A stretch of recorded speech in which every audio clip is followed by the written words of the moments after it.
Hello fellow bike people! It's starting to get close to the end of winter now. So spring's coming, cycling's gonna come back into popularity. We're predicting basically the exact same thing as last year. We're predicting very few bikes being available, bikes being in very high demand, and a lot of people being forced to tune up their old bikes instead of buying new ones this year. So I picked this bike, which is a Norco XFR, because it's very representative of kind of normal bikes that would get used in Mississauga and cities like this. And we've got a lot of rolling hills, we've got a fair amount of traffic, but we also have a decent number of bike lanes and a lot of off-road stuff as well. So a hybrid like this with suspension and disc brakes and a basic mountain bike drivetrain, something like this will do perfect in this city. So a little while back I posted a video about the M-Check, which is basically a way to quickly assess your bike to see if there's any safety hazards or any problems before you go for a ride. It's essentially called the M-Check because you start at this point, you go here, you go here, you go here, you go here. Just makes an M shape as you're checking everything. The difference between that video and this series is I want to go a bit further and show you how to actually fix the bike instead of just assessing it to see if there's problems in the first place. Now, two things I do want to point out before I actually get onto it. First of all, I'm not going to be showing every single detail and step of the process because there's a lot of things on bikes like this that need specific bike tools, or there's things that are not going to be universal or not going to be standardized across all types of bikes. So I'll explain situations like that when I get to them. The second thing is, because this bike is pretty standard as far as bikes go, it's going to represent a lot of bikes that most people will have, but there's no guarantees they'll be just like this one. So, for example, when I get to the brakes, I'm going to swap this bike out for one that has V-brakes, just so you can see the difference between working on rim brakes and working on disc brakes. So, this bike has been in storage since the beginning of winter, and I'm currently tuning it up so it's good to go as soon as it warms up a little. The first thing we're going to want to do with a bike like this is inspect it and make sure that everything's running nicely, and then get everything clean. So you can't really do an in-depth inspection on a dirty bike. Well, you can, but it's not going to be as effective. The first step is going to be removing your wheels. If you don't have a work stand like this to hang the bike, you can kind of be creative, come up with whatever method you want. I know a lot of people will put a broom handle between two chairs and poke the seat over the broom handle. If you've got exposed rafters wherever you live, maybe in your garage or something, just tie a rope up around one of those or a bungee cord and hang the bike from that.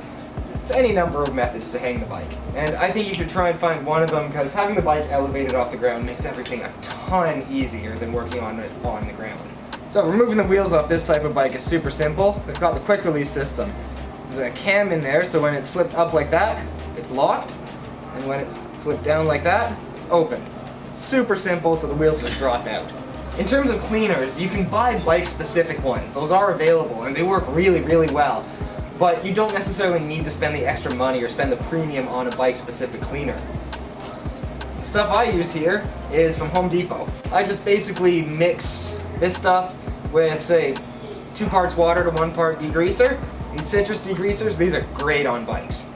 And really that whole jug costs about as much as one smallish spray bottle of bike-specific stuff. So we're going to give the bike a light misting of this and wipe everything down. And just so you're aware, we're not using any kind of pressurized water because we don't want to blow grease out of places where the bike needs grease.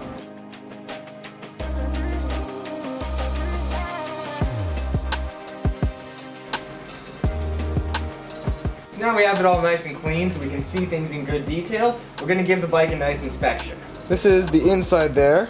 See where the welds hit? All those welds effectively add heat to the frame and create weak spots or spots that can be stressed out. So you want to look around all the welds. You want to check, make sure there's no cracking, there's no damage, there's nothing visibly wrong with those. Especially down in here. This is right between the crank arms where the bottom bracket is. This area can take a lot of stress on aluminum frames, so this should be inspected carefully. And it's the same with this area behind the seat tube. There's a lot of welding going on there, so that can have a big heat affected zone. That should be inspected well. And same thing going on up here. You want to make sure that everything around the welds is nice and healthy and the frame looks the way it's intended to look. You're also going to want to take a look at the seals on the fork if it has a suspension fork. Any kind of dryness and cracking in the seals here or dirt getting worked in can do a lot of damage inside these forks, and these are expensive. So you want to at least take a look and make sure that's all good. Maybe get everything as clean as possible with a bit of flossing a rag through there. Now that Norco XFR is perfectly fine in terms of the cables, but the reason you inspect the cables is you don't want something like this to happen where the casing explodes and effectively ruins the effectiveness of the cable. If it's braking, then it's not going to brake properly. If it's shifting, it won't shift properly. This is a cable that needs to be replaced. Just in terms of keeping everything fairly short and watchable, I'm going to end this video here, I think. Next time we're going to get a bit deeper into the workings of the bike and we're going to take a look at the gears. After that, we're going to take a look at the brakes. And hopefully it's not going to be too long to my next video. I'm trying to get all these done for this tune-up at roughly the same time, within a few days of each other.